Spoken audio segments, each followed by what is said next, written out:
Hey, what's going on, friend? JP here, Multifamily Done For You, founder, CEO. In today's video, I'm gonna share with you the force appreciation equation, especially for multifamily, right? Because I know most people wanna invest in multifamily properties for the obvious reasons, right? They wanna increase cash flow, leave a legacy, they wanna have diversification, more than one asset in their portfolio or asset class or portfolio. So I get all those benefits. That's great. But one of the great things about multifamily purchases, multifamily properties, is that you can make the property worth more than what you pay for it. Don't get me wrong, right? When it comes to appreciation, when it comes to increasing the value, building equity, there are many factors that are important, right? Mainly for single families, if you're used to single families, 1 to 4 units, the name of the game is location. You heard it said before. What matters in terms of the value is location, location, location, right? Of course, bells and whistles, the steak, the sizzle, the upgrades, improvements to the property matter in terms of depreciation, the square footage, all those things play a part. But with single family, location. But with multifamily, performance. What do I mean by that? Meaning, making sure that the income minus the expenses equals profit, equals cash flow. That matters most to lenders as well as appraisers when evaluating the value of a multifamily property. Okay, so here's the equation. The equation is you increase the cash flow, in other words, the net operating income, the income minus expenses, and debt service not included, by the way, in the NOI. So you increase the net operating income and you divide it by the cap rate. Now, what's the cap rate? A cap rate is short for capitalization rate. Just to put it simple, it's a gauge we use as investors to see how profitable a property is in a given market. Okay, and in areas that we're investing in right now, we're seeing 8 to 12%. So let's go with the midpoint of 10%, right? Now, I had this, I called one of our investors, and he was just curious to know the difference between low cap rates and high cap rates. Low cap rate is, 4 to 6%. Higher cap rates might be 8% to 12%, like I mentioned. And he just wanted to know what's the difference between low and high cap rates, and why do people choose to buy in low and high cap rates? And I just try to break it down for him in simple terms.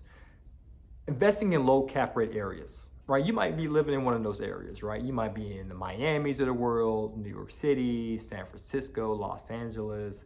You might be in these, Chicago. You might be in these areas in which Atlanta, in which the price point to buy multifamily properties is pretty expensive, right? In terms of the cost per unit, cost per door. And the cash flow might be a little skinny. However, when you buy properties in these areas, the appreciation rate skyrockets, right? The property might be worth, just make up a number, 1 million today. A year from now, it may increase by, 1.2 million, right? The appreciation rate is pretty strong. So investors who invest in high cap rate areas, they want to buy a property in a nice side of town, newer build, typically an A-class property, and they really just have a lot of cash in which they want to park it somewhere in a property and capitalize on the appreciation, right? And they also want to buy a property assuming that they'll have little to no headaches. Because if you're buying an apartment building that, has 20 units under one roof and it has amenities and so forth, you might be attracting a higher class tenant and have little to no issues with rent collection. Not to say that's not the case, but typically is a safer bet. So a person who invests in low cap areas, they're looking for a safer bet and leverage a faster rate of appreciation. Now, what's the opposite? It's the high cap rates. So high cap rates are areas in which it might be on an older side of town. Not necessarily a dangerous area, but the buildings can be a tad bit older, right? You might not see Starbucks all over the place and organic shops all over the place. It just might be a blue collar area, right? And they're more affordable to buy. The price per door is more affordable. The benefit is, being that it's more affordable and it still produces good cash flow, you get a higher cash flow, a higher return in high cap rate areas. The downside is the appreciation rate might be slower, or it could be more deferred maintenance. So you have to pick and choose which options for you. So if you're looking to retire soon, or you really want higher cash flow, then a higher cap rate might best suit your needs. Okay. So let's go back to the value equation. So I broke that down, right? So if you want to, let's say you came across a 5-unit and you're at dinner with your family. It came across your phone, right? What I like to say is, like, you can do some quick napkin math where if you know the increase in NOI and the cap rate, you can see how much value you'll increase that property by. So let's do the math just to make sure you get it, okay? So pull out your calculator, do it with me, follow along.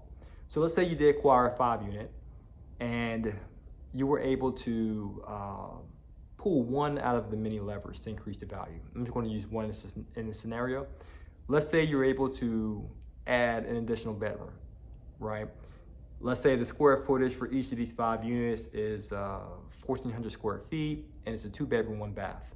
And you realize the living room space is rather large, to the point that you can add an additional bedroom to that unit, okay? Simply by sectioning off a part of the living room to make it a 3rd bedroom.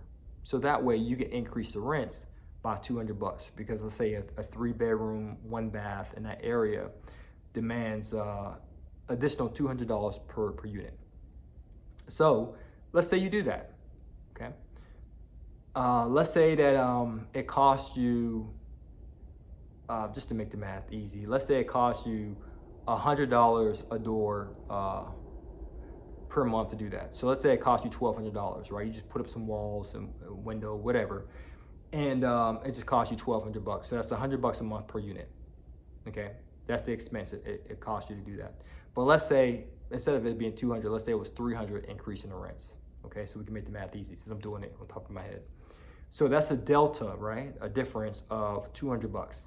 So you spend $100 a month for a year's time, but it gave you back $300 a month in a year's time in terms of the increase in the cash flow. So it gave you a delta or a profit of $200 a month. So that $200 a month is the increase in NOI. So with the NOI, it's actually a yearly total. So that's $200 a month times 5 units, right? That's $1,000 a month. Take $1,000 a month times 12 months, that's $12,000.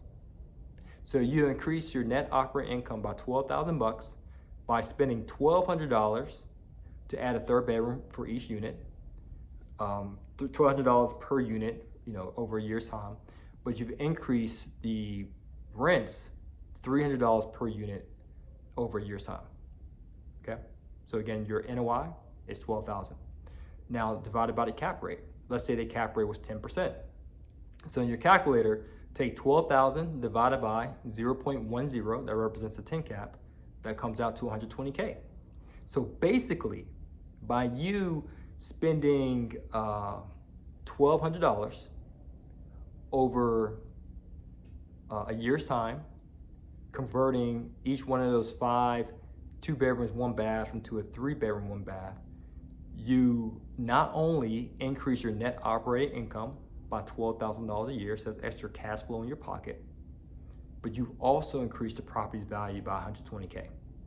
Now, the sweet thing is this: with that $120,000 increase in the value, that's the forced appreciation, right? Again, you forced appreciation by how well you managed it.